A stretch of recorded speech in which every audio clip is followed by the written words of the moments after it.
I'm running this project with George Evangelinos, who's my learning technologist. So I'm Sian, and actually behind every lecturer is a good learning technologist. So that's what I'd actually say. And people think that I'm good with technology, but it's actually all an act and a show. And I have great support with George, so I just want to give them credit for this as well. So just a little bit of background information about the university. So we have 10,000 students, nursing, allied health, midwifery, paramedics in our university. And we currently train the majority of nurses and midwives across the eastern region. So it's quite a large undertaking that we actually have. I'm actually a nurse and I'm involved with the pre-registration student nurses, and that's where we're actually working with this trial at the moment. But you can see we have huge potential, and not only do we do healthcare, we do social work and teacher training as well, and I think it has potential for those as well. So we have 1,500 pre-reg student nurses, and actually we're really good at practice and we're very proud of that. The NMC, which is the Nursing Midwifery Council, came and reviewed us in 2013, and they said our practice experience for our nurses is actually outstanding, and we're one of the few universities who actually have that category. So we are outstanding already, but we want to maintain that, and actually if you stand still you go backwards, and I think you continually need to go forward and look for better ways to do things. So we have no motivation whatsoever to do something that is actually going to harm our outstanding category. To give you an idea, and I think a lot of you will have this experience, the university covers the whole of the eastern region. We have 3 campuses. We do postgrad medical education because you're medics, but of course we're in Cambridge, and who trains medics in Cambridge is actually Cambridge University. So our main campus is actually down in Chelmsford, our biggest campus. I'm actually based in Cambridge, which is actually a pretty big campus as well, and we have a little campus up in Peterborough. And each of those campuses is 50 miles apart, and our students can be, I think we've got 26 different trusts in that region where students are actually placed, and that's the trust, but then we have them in GP surgeries, community, elderly care homes. We probably have a couple of hundred different placement areas, so it's actually quite complex placing our students. So I have actually just completed a trial with 30 paediatric student nurses, and we chose paediatric because we wanted to have a small cohort. Well, actually, to be honest with you, I only had money to run a small cohort. I couldn't get any money to do any more, and we in Chelmsford in Essex, there happened to be 30 paediatric nurses. If I did it for the adult nurses, I would have had to have 200 students, and I didn't have enough tablets or enough resources to do 200. But if I did the paediatric nurses, then that could actually be replicated, and it would prove that the concept actually worked. I think all of you know, so we historically gave the students paper documents. They had 3 documents for each of the year of training. Each document cost £20 to print per year, plus all the other things that you're actually printing out, module guides for your students as well. Why did we actually choose this? One of the reasons is because of not need for internet connection. Well, there were 2 main reasons that really sold at me. That you don't need the internet access or Wi-Fi, and honestly that is absolutely true, because we have these devices all over Essex, in the community, in the trusts, and honestly it does work. It's an app-based thing, so it doesn't need any Wi-Fi at all. And that's actually really good, because if you're going into the trust and actually asking about governance, you just go into them and say, well, it's not running on your network, it's got patient information on it, we're just actually converting a digital document to, a paper document to a digital document, and the governance officers were all fine with that. I did have some problems with nurses or senior nurses not understanding that, but I just referred them to their own governance officers. Only one trust actually made me come and see the governance office to explain it, and I took about 15 minutes. And what I got from governance in trusts was that we would much rather you had an electronic device than paper, because it's much more secure with paper. You can leave it lying around, people can read it. With a digital version, they've got to get a password into it, and anyway, there's no patient information on it at all. So there wasn't really any problem with that. And we also have the advantage in our region of we have Addenbrooke's Hospital, and Addenbrooke's Hospital have just gone to e-hospital. I don't know whether you've heard of this. So all the documentation now at Addenbrooke's Hospital is on tablets. So if I go to one of our trusts, our other trusts, where we've got this big flagship trust, Addenbrooke's, and say, well, Addenbrooke's are all paperless anyway, this is the way it's going, they go, yes, that's right, you're absolutely not, this is the future. So that helps me quite a bit as well. The other thing that helps me quite a lot, it runs on the knowledge map server, and this actually makes it less complex for me as a university. I did say my IT department wasn't particularly helpful in that they said to me, you can't try this, you're not allowed to do it, we forbid you to do it. They have good, I mean that sounds a bit harsh, but they have good reasons to do that because they have huge university projects that they have to do that the Vice-Chancellor wants them to do. And I come along with a small project, they don't have the time and energy to give it to me. So they rang my dean up and said, your lecturer can't actually do this. And my dean, I'd had her permission anyway, and I kind of thought, well, how are they going to stop me? Because there's nothing that they can do to stop me, because it's actually not running on their servers, I'm not running their devices. So I just said, fine, I'm doing it anyway. And they said, no, you're not. And I said, yes, I am, and yes, I am. So, but actually, they've changed their tune a bit now. It's quite interesting. We did a learning and teaching conference. Oh, not, we did a campus exchange, and I had some people from IT come into my lecture, because my presentation, because of course they told me I couldn't actually do it, and one of them said, oh, I'm really sorry that you said you couldn't actually do it, so I think I'm winning. Okay. And the other reason is that this is one of my favourite quotes of all times. I love this. Here is Edward Bear coming downstairs now, bump, bump, bump, bump, on the back of his head, behind Christopher Robin. It is, as far as he knows, the only way of coming downstairs. But sometimes I feel though it really is another way. If only he could stop bumping his head for a moment and actually think of it. And this is my experience of practice assessment, and we've only done a trial at the moment, and I'm sitting around in the office and I'm seeing all kinds of trouble. Yesterday I was sitting next to a colleague, and she'd lost her students, her paediatric nurses. So we have to visit our students in practice, and she was trying to do her practice visits. And so they were in the community, and they'd gone to Cambridge Community Services, and they were meant to be in one placement in Cambridge, but their mentor wasn't available, so they'd actually moved them somewhere else. And our placement office didn't know where they were, Cambridge Community Service didn't know where they were, and she spent 3 days actually trying to get in touch with them to find out where they were actually going. And this was actually, she was wasting time doing this. Yesterday as well, I have returned to practice student nurses, and they are currently on the paper documentation. They won't be on the next run, I tell you, if I have my way. So they're on paper documentation. So I had the joy yesterday of photocopying 50 practice documents, scanning them into a file individually. Well, actually, do you know what? It took me 2 days to do it. And I'm thinking, there has to be a better way of doing this. It's such a waste of my time. And then we've got the issue of 1,500 students in practice. We are meant to visit our students in practice to give them a good experience once in every long placement. Now, a long placement is 12 weeks. If I go and visit my students in 12 weeks, the idea was that to increase engagement. That's not great engagement with my student. They only get to see me once every 12 weeks. I can't actually communicate with them. And actually, I get there, and they're absolutely fine, and they don't actually want to see me.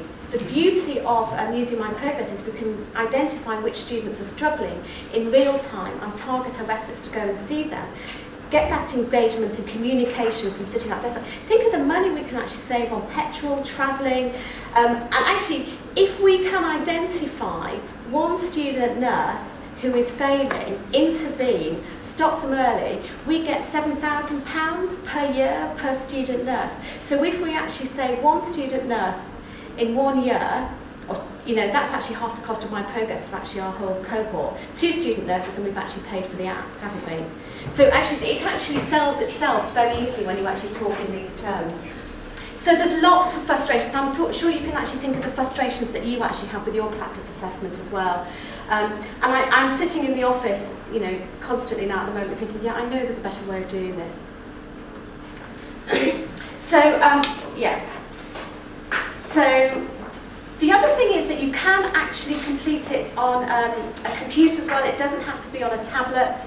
And you know, the system compared to traditional paper-based alternatives will greatly enhance our ability to actually support lecturers, students and mentors. And actually our mentors are really important to us, and we care about our mentors. And actually they don't get a huge amount of support, but we can actually give feedback to them via the tablets. And also the really good thing is that when they register themselves, we'll be able to collect a list of email addresses of those mentors. So we can send an email to those mentors, how are you actually getting on, are you all right, thank you for actually mentoring our students. Just giving them a feeling that they're actually valued as well. So, and actually, once you actually start thinking about it, my mind's actually over here, so I can think of huge potential that we can actually use it for to enhance practice assessment. But once your students have actually got tablets, and there's a huge amount of things that you can actually do in the classroom and pedagogical development you can actually do with it. And quick wins. So the quick wins are we can rapidly identify students at risk of failure and intervene early, because I can sit at my desk, I can sit at my desk, I can see my cohort of 30 students, I can go in real time and actually see which assessments they've actually completed, what their mentor's actually saying to them, and identify any problems that they're actually having. We can also make sure that they're actually keeping up with the assessment. One of the things that really fascinated me, you don't actually know what this can do until you've actually done it. And we've known for a long time that our mentors don't complete the assessment on time. The students actually come in to us, our student nurses come in to us and say, I didn't know I was failing, my mentor didn't actually tell me, and the mentors will actually say, yeah, we did, and we did document it, and we get the paper document back, and it's got a date on it, and it looks like they've done the assessments on time. At the end of it, you bring up the spreadsheet, it's a couple of clicks and it takes a couple of minutes, well even a minute, less than a minute, to bring up a spreadsheet, and I can see exactly when each practice assessment was actually carried out. And they would put a date that they'd actually done it, but digital stamping doesn't actually lie to you. And I could see that some of them were doing all the formative at the summative assessment. I could see that actually the induction wasn't actually done until week 5. And when you actually start to see that, you've then got possibilities of quality management. So not your stick, but we can actually go in and audit that data and say, well, these particular placement areas have problems with actually getting things on time. Can we go in and work with them to make sure that the students get a better experience? What are the problems that are actually causing this?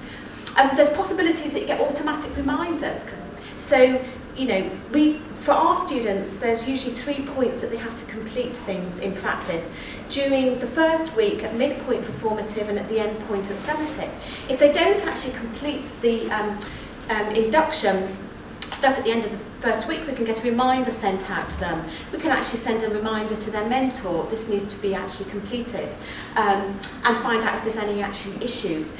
But previously, we didn't actually know that they were being completed until somebody got out there, and you know, you're trying to cover how many students, or until they came back in with their practice documents at the end of the placement. So you've really got no idea what's going on. We can see very closely. And so if we can actually get the mentors to do their job in time, then we can actually identify those failing students. And that's really important. It's not fair on the students either to not hear what's actually going on until they get to the end of their placement. The good academic practice, the senior management team at the university love. Student nurses would never falsify their documents and actually write false signatures. They do, absolutely they do. And I actually think, people are actually saying, can they get around this? Maybe I'm not that clever, so I'm not that, but I can't see a way around it. And I think lots of people will actually talk about this, but this is actually really great. So when they actually complete the assessment, they put in their email address, and we've actually told all our mentors to actually use their work email address. You don't need to register them. So the mentor then gets an email with a copy of that assessment saying they've actually confirmed it. If the mentor hasn't actually done that, then they can actually notify the university that somebody's actually using the address in error. When I actually go to my screen, I can actually see which mentor's completed it. So I know who the mentor is because they've given me that details, but I should have a mentor which says Jane Smith at Addenbrooke's or Jane Smith at Grace Care Home. If I see Jane Smith at yahoo.com, I immediately set up an alert that somebody's actually falsified it. So it makes it really, really hard. So that puts your quality up. And when that assessment comes back to you, you can put an immediate response, give some feedback, and actually I think positive feedback for students is really important. So even sending out that email, that response saying, well done for completing this, looks like you've actually settled in really well. Those kind of things can make students feel that you care about them. What's the potential? The potential is actually huge. Digital literacy skills, I think that's becoming important for all healthcare professionals. And particularly in our region, with things like Addenbrooke's and e-hospital, I sit now in the skills lab with an observation chart, a paper observation chart, and my student nurses tell me, but we don't use paper observation charts at Addenbrooke's, it's all on the tablet. Getting those skills, and actually if you're using my showcase, you can get them to use different digital versions to make a digital CV, so lots of things you can do. Reduction in attrition rates. Attrition costs money, it's not good for the students, it's not good for the health service. Sustainability, I mean, you can see our favourite topic of our dean at the moment is how much paper we're actually using and how much it's actually costing our faculty. And she's got us on counters now, and we have this curve so we can see who's actually using too much paper. Sustainability in terms of reduced use of paper, reduced cost of petrol, and Anglia Ruskin, we've won awards for our sustainability. I think we're Sustainable University of the Year. So we are, and we have a Sustainability Institute at Anglia Ruskin University, so it's something our university is really, really interested in. Reports from the system. Masses of different data that you can actually get out of it. And the only way of really knowing what data you can actually get out of it is actually put a cohort of students on it. And then you'll find exactly what you can find. And that data is actually getting better. It's getting easier to actually access and see what's going on. But stuff you could never do with paper documentation, collating information, you just couldn't do easily at all. You probably all know that the GMC have actually purchased My Progress for OSCEs, and like medics, we do a lot of OSCEs, and one of the things I actually do is I teach in the Sim Suite at the university, and we do a lot of OSCE assessments, and I can see that it has potential for doing that as well, so it'd be really good. Timesheets. I had the joy this week. I had 50 practice documents. I had their 3 months in practice. I got my calculator out. I totted up all those hours and added them all up, made sure they were actually correct, signed them all off, photocopied them, scanned them in. What's that? That's a day's work, isn't it? It can be done automatically. Automatics, timesheets. You can actually see what your students, and you know, some of the students don't know how long a shift is and can't subtract and get it wrong all the time. But it'd be really, really, really helpful. And I have a bit of a problem in that my return to practice module is outside our normal courses. So I don't have the support for that our pre-reg nurses do. So our pre-reg nurses, we actually have people in timetable whose job it is just to count up the hours. So we have an administrator whose entire job is to count up the hours. Now, I could use that administrator for better things, couldn't I? It's great, isn't it? So we can actually say, if I can stop the administrator having to do that, then I can have that administrator to help administer this system.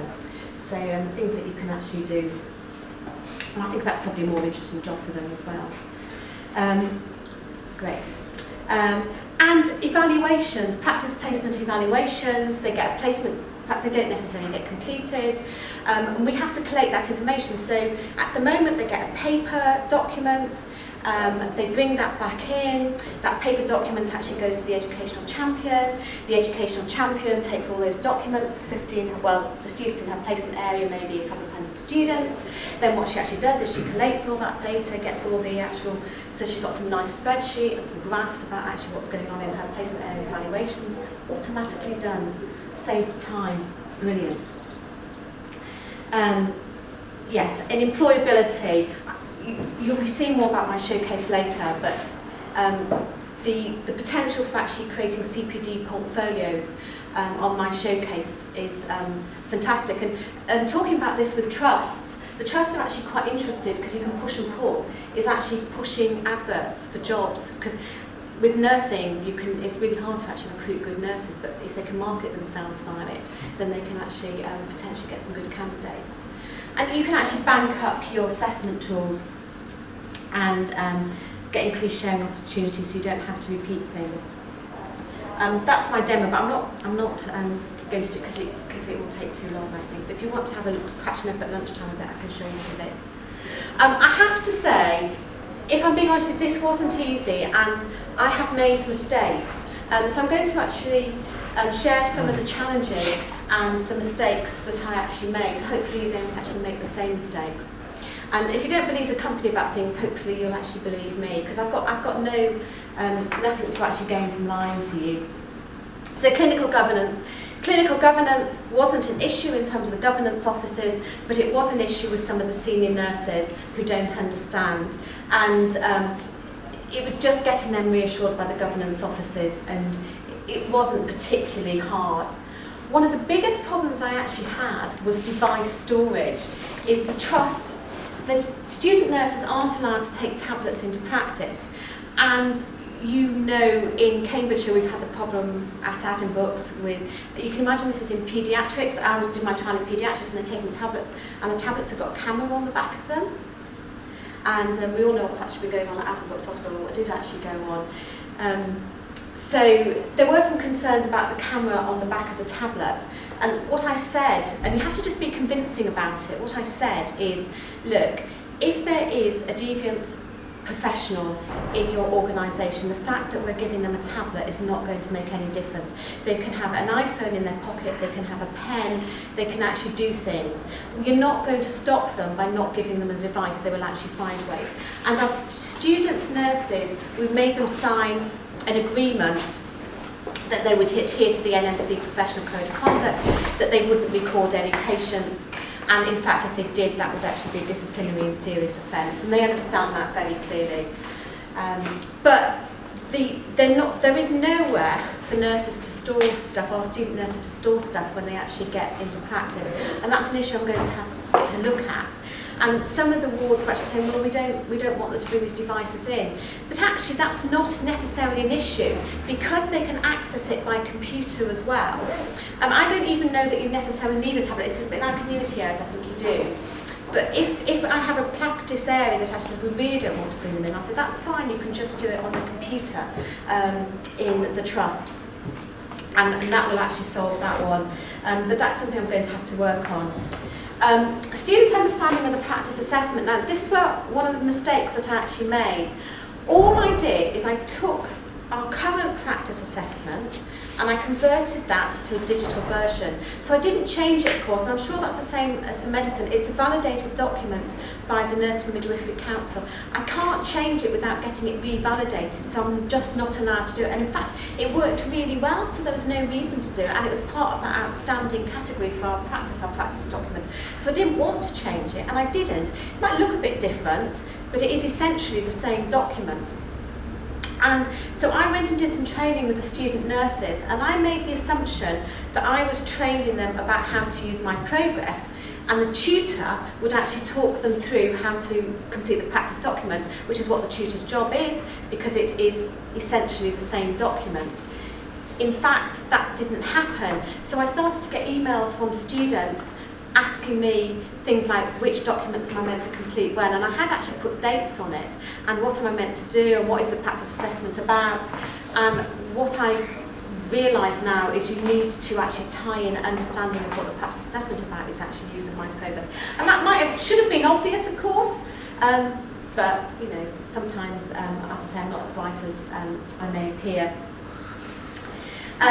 So that's something I'll actually make sure that happens, that we link those two together. And the same with the mentors.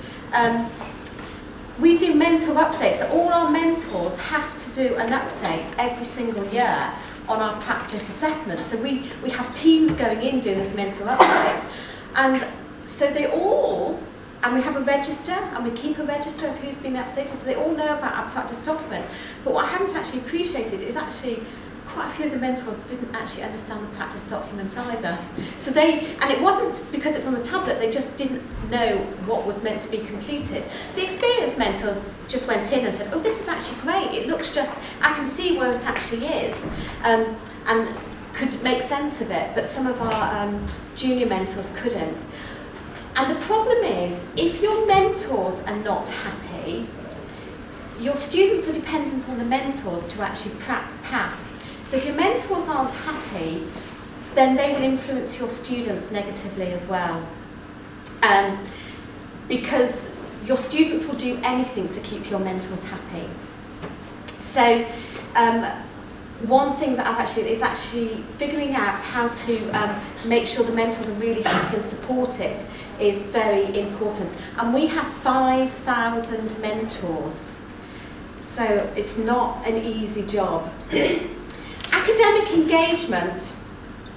I just had the unfortunate issues with the academic, and it's really important that you do prepare your academic who's actually involved in the trial, that they are actually understanding and they're actually engaged as well, and they will need lots of support as well to support those students. And what I need to do as well is actually get academic agreement about what their expectations are, because I want the academics to actually engage with the students in practice, and we need to get agreement with the academics how often they're actually going to go in, view the student profiles, how much feedback are they going to give them, at what point they're actually going to give feedback. That will, I'm sure, help a great deal. Email addresses. Now, I was a bit cautious, and there is a facility in my progress. You can either set it up that the mentors just get an email, so when they've completed the assessment, they get sent an email with a copy of that assessment to say that they've actually done it. Or alternatively, you can actually set it up so when they go on for the first time, they register and they have their own account website with a username and password, so they can go and see all the students that they're actually mentoring and complete their documentation if they want to. Now, I thought I want to keep this really easy, so my rationale was, I thought, well, I don't want to make it too complex, and there's a process of registering, so I'll keep it really easy for them, and I will just get them an email sent out, and I won't make them for the initial trial to have their own site. And in fact, that was a mistake, and there's a reason that that was a mistake, is that one is that the mentors kept losing the emails, and there were several reasons they lost the emails. So I had some mentors who actually had two email addresses, so they had an NHS email and they had a trust email, and so they would actually put one email in to confirm and actually then go into the other account to actually find it. The other thing that we had a problem with is that they maybe not go in for a month to actually find those emails. By then there's actually another 200 emails. Actually for me, I'd have 200 emails a day into my account, so I just get lost. And so they couldn't find those emails. And then in other trusts, their accounts were set up with automatic delete after a month. So they were saying my progress is actually deleting the emails. It isn't my progress of deleting the emails, it's Microsoft Outlook set up by their trust that was deleting the emails. So I had lots of mentors cross of me saying they need, in nursing, they have to have a triennial review as mentors every 3 years to maintain their registration with the NMC as a mentor. And with that, what they have to do every 3 years is they have to evidence their experience as mentors. So they have to bring into that triennial review their documentation with students and how they've actually completed that. So I would get mentors ringing me up saying, I need that documentation. How can I actually get that evidence that I have actually done this? Now, I will not, in future, what I will be doing is I'll be setting it up so that the mentors do have their own site, so that they can collect that information very easily. It won't actually get lost. And when they go in for the triennial review, it's much easier to get that documentation to do that. So email addresses and locating. Oh, the other thing that was actually a problem, and this was, again, as I said, there were limitations in my knowledge that have actually improved since I started this, is that there was a section that said assessments, and when they completed the assessments, the completed assessments moved to a section called responses. But I would get lots of calls from mentors actually saying, I can't find the assessments that I've actually got completed. What wasn't happening, they were ringing up my tutor down in Chelmsford who didn't know what she was doing, and she wasn't actually contacting me, so it was actually quite tricky. But so all they needed to do was look in the responses section and they could actually find them. And responses isn't something that they necessarily understood. And it's a bit kind of clicky, it was a bit kind of clicky to find that, but my knowledge map have actually improved that. So on the new release, it's actually on the front page, so you can actually see assessments, completed assessments. And it's just making sure that the students and mentors do understand where to find those. The other thing that I actually did that was a mistake, and it's my lack of trust as well, is I wanted to make sure that all the students had all their assessments on their tablets, and I was fortunate we did actually give them tablets, on their tablets before they went into practice.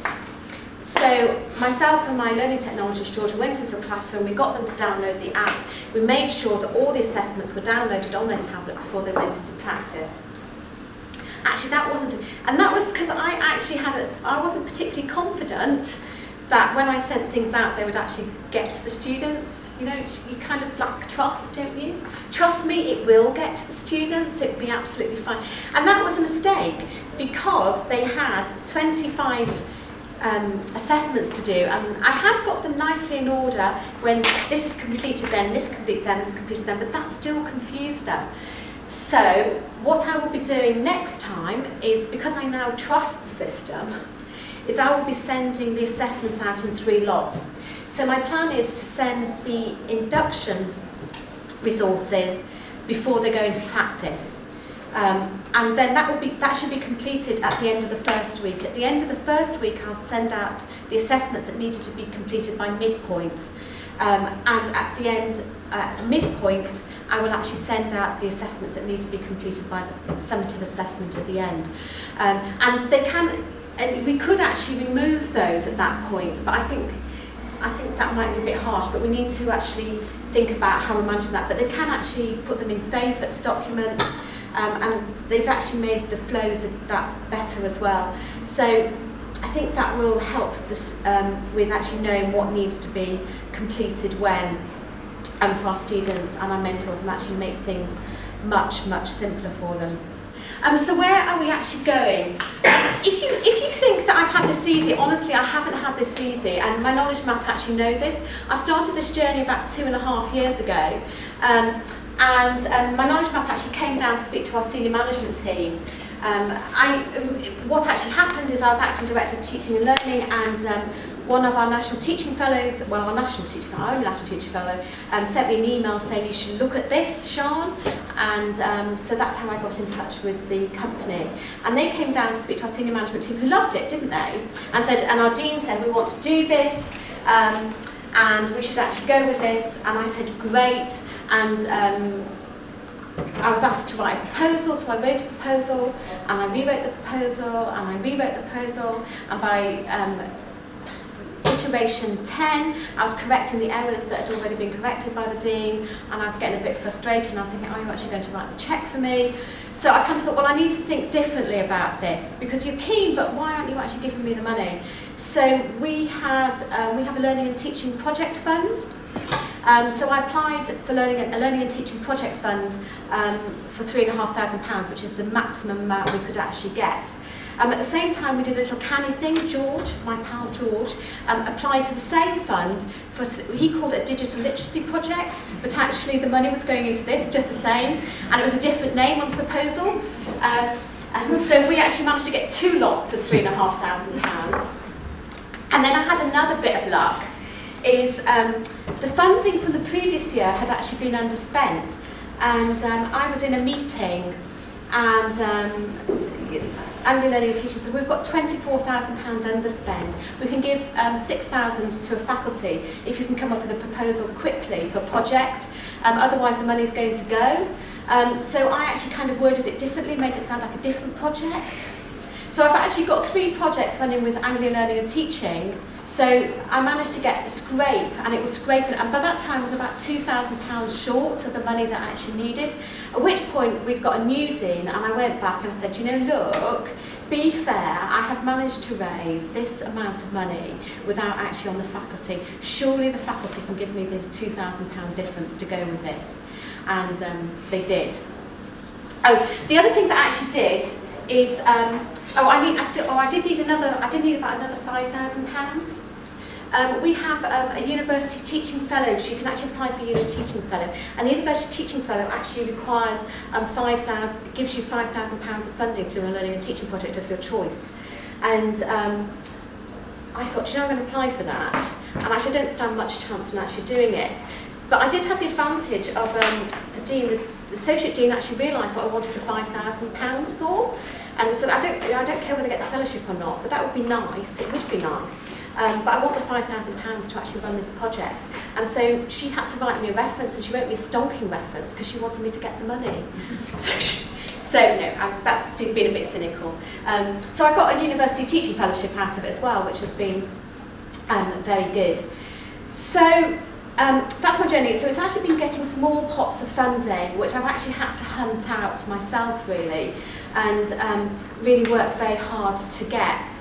And when I was speaking to people initially, when you're talking about the concept, it's hard to get people to understand necessarily. Once I'd got our assessment on the tablets, then they actually began to could see how it actually worked. And where it's actually really taken off is in April, which is not long ago, in April we completed our trial, at which point I can now demonstrate to the senior management team what it actually looks like in the data. And now I can't tell you how excited they are. They're excited beyond belief. And it's really captured their imagination. So I have actually managed to get sufficient funding from a research project now to actually buy me out of my job from this year, from June for a year. So my entire job now for the next year is to implement my progress within the faculty. And so where we're going with this is, because we had a problem with the practice assessment, we're going for second year student nurses, and we're going for the Cambridgeshire cohort because it's close to me. So we're going for 180 students who are commencing their practice. So they're going into year 2 in September, but they're in college until February when they go out to practice. And also we're looking at, I've been asked to look at the work-based learning programme of student nurses. There's a fundamental review of nursing going on in the UK and looking at how we train nurses. So these are nurses who aren't actually really going to be coming to the university, and there's a feeling we need to do something to actually help them. And we think actually my progress may actually be able to help with that. Well, I know, actually. So actually, can we really change? This is me about 18 months ago. And I actually just want to say you can really change. And I think one of the things you have to do is you have to find out what motivates your organisation, what actually motivates the people that you need to get the money or to actually adopt this system. And one of the things I actually think says this, and you all know Christian Bernard, your medic, did the first heart transplant. I was a donor transplant coordinator at the time, so got to know quite a bit about him.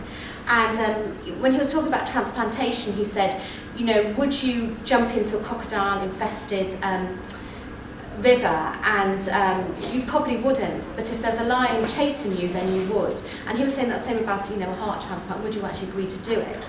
But you may do if your life depended upon it. And so you have to kind of gather what it is that you need to talk about to different people. Is it actually about the understanding the quality data? Is it actually about saving money and sustainability? Is it about saving time? And actually, my lion for this, trying to actually change weight, is my mother had type 2 diabetes, my father had type 2 diabetes, my sister, who's 14 months older than me, literally just got diagnosed with type 2 diabetes. And so I could predict, I thought I've got 14 months and I'm going to get type 2 diabetes. I still think I will, but I can delay it and take charge of my health. So you have to find out what people actually really care about and motivate them. And I was a size 22 when I left school, so actually it has been quite a challenge. And actually, just like my weight loss journey, you have to make small steps to make big challenges.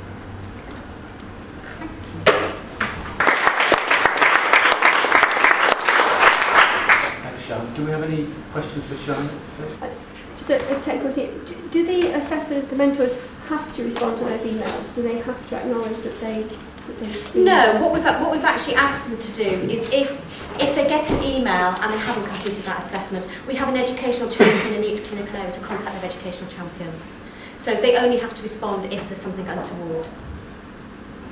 Did you give the student the option of using their own mobile devices, or did you just say blanket 30? We blanket gave them, and I don't think you necessarily need to do that.